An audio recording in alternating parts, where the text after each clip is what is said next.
Cousins made his return to the court last night, played just 8 minutes, scored just 3 points, dished out just 2 assists.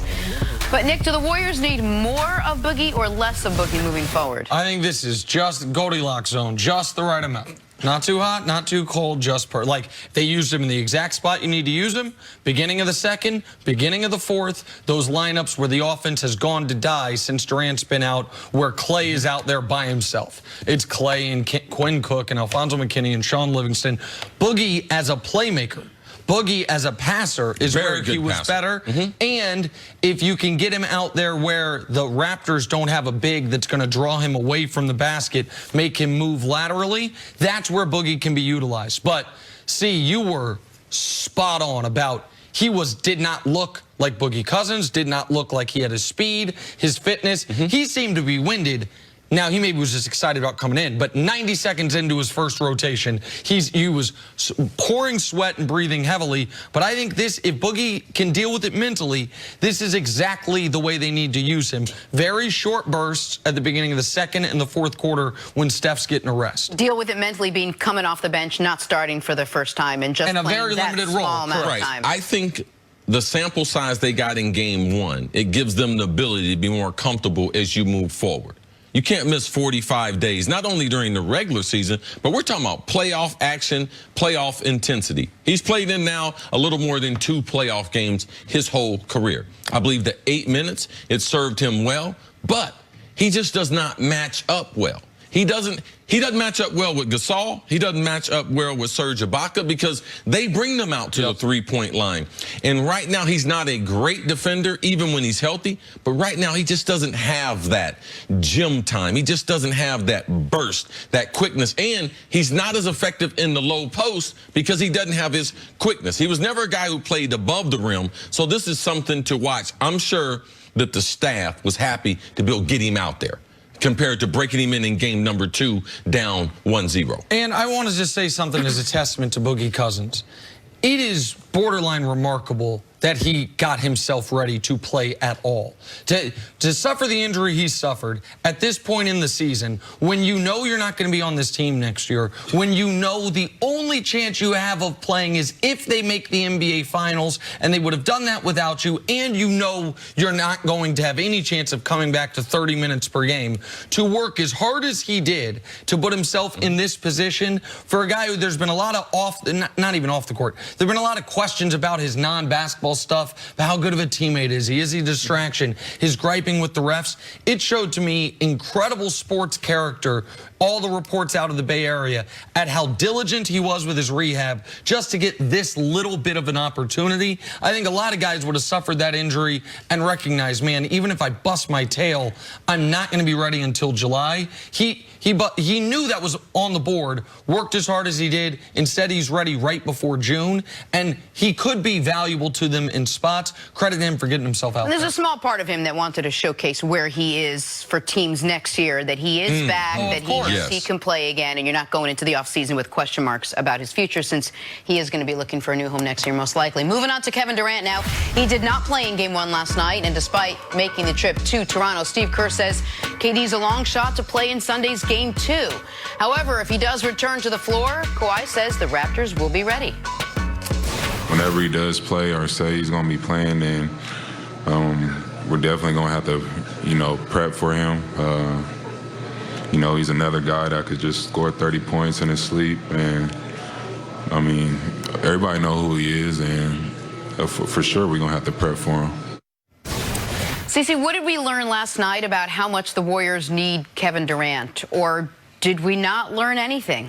Well, this is the thing. And Nick has said it best. Kevin Durant has always been a luxury. But even if we look at Kevin Durant as a luxury, we know he's one of the best players. And on the biggest stages, this is the things that we know. We're not guessing. Siakam, man, we're guessing what he's going to do. Kawhi, it's been a few years since he's been back in the finals. We kind of know, but we don't know. Man, Kevin Durant in the NBA Finals, we have seen in the last 2 years when the best player, LeBron James in the world, him, Steph Curry, and KD on the same court, Kevin Durant was the best player. So regardless of scheme, regardless of anything else, that right there exists. And Just imagine what it would take out of Kawhi, because Kawhi was not as healthy as I thought he was going to be. He was laboring a little bit with that leg. So between him, Siakam, Serge Ibaka coming off the bench, all of them would have to rotate. Danny Green, he wouldn't be able just to guard Steph. All of them would have to guard KD. So in the back of your mind, when you go on the court, you have all these game plans for assignments for all these different guys. But now Kevin Durant, who I believe is the hardest one to guard because you can have perfect defense and he can still fill it up on you. You don't have to go to that right now, but you can believe with Nick Nurse, with that coaching point, we're going to run on them. They have the Kevin Durant scheme already, and they know it's going to take a bunch of guys. They feel better that he is not playing. Trust me, guys won't admit it. They don't want to play against Kevin Durant. They want to beat this team that they beat in game number 1, Nick. I knew this was coming assuming the Warriors didn't sweep, which nobody thought they were going to. The moment the Warriors were to lose a game, whether it was game 1, game 2, game 3, the question was going to be, posed, see, they got to have Kevin Durant. Like, this is what, since they hadn't lost since he went down. They need Kevin Durant to be unbeatable. They don't need Kevin Durant to beat you. There's a distinction there. With Kevin Durant, this team has an air of invincibility, that they can overcome a bad Clay game, that they can overcome an Andre Iguodala injury. Draymond Green said before game number 1, there's 2 different identities that the Warriors have. One, when Kevin Durant walks into the arena, he said they know they're going to win. He don't care what it looks like. He don't care how they start the game, how many shots the other team makes, how bad they're playing defensively. They know they're going to win.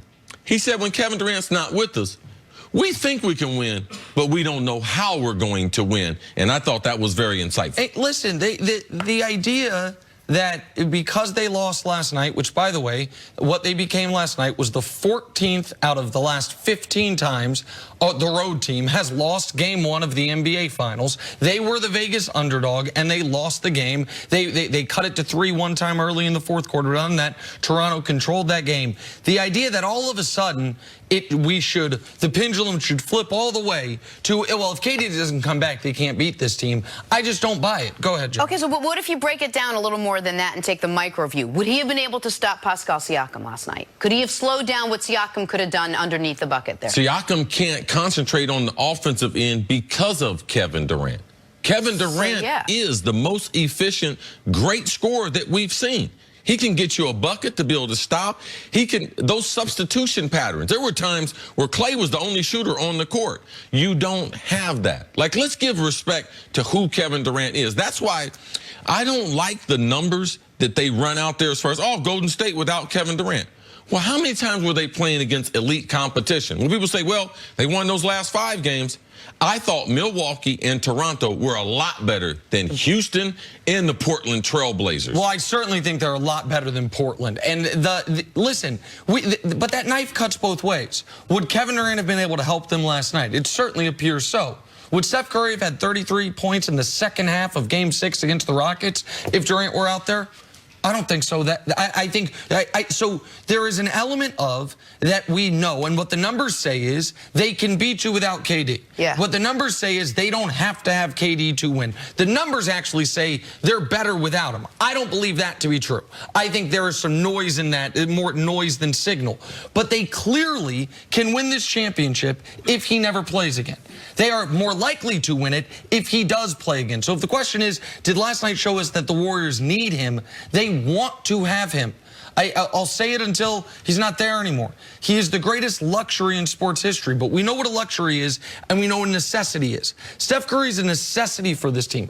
Kevin Durant's a luxury that they would have liked to have last year. You got Jordan Bell starting at center. Jordan Bell's 1 for 2. He plays 11 minutes. Draymond Green's 2 for 9.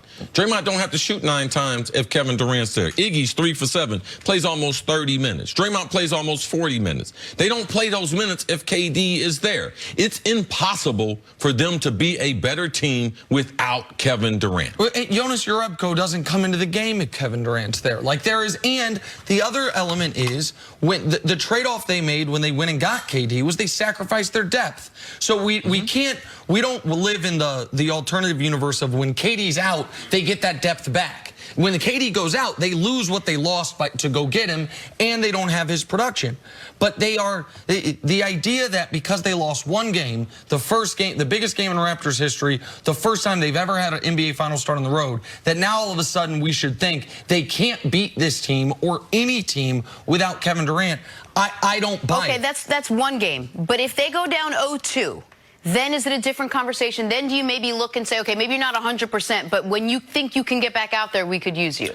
Jenna, the number one reasons you and I picked Toronto was because we weren't expecting Kevin Durant to be there. Right. So we have it included in the equation, even though other people, they might not include it. But you can guarantee you let them go down 0-2, going back to Oracle. They're already in territory they've never been in. They've always, 1-0, let's go 2-0. Like, that's what they're used to. So that should be the conversation. Kevin Durant has helped them get in a position where they can three-peat. He is not there. The most logical question is, if Kevin Durant would have been there, do you think it would have been different? And Siakam can't play that way because he's got to spend so much energy on KD. They go down 0-2 without Kevin Durant. They're in absolutely foreign territory to him. I'll tell you territory they have been.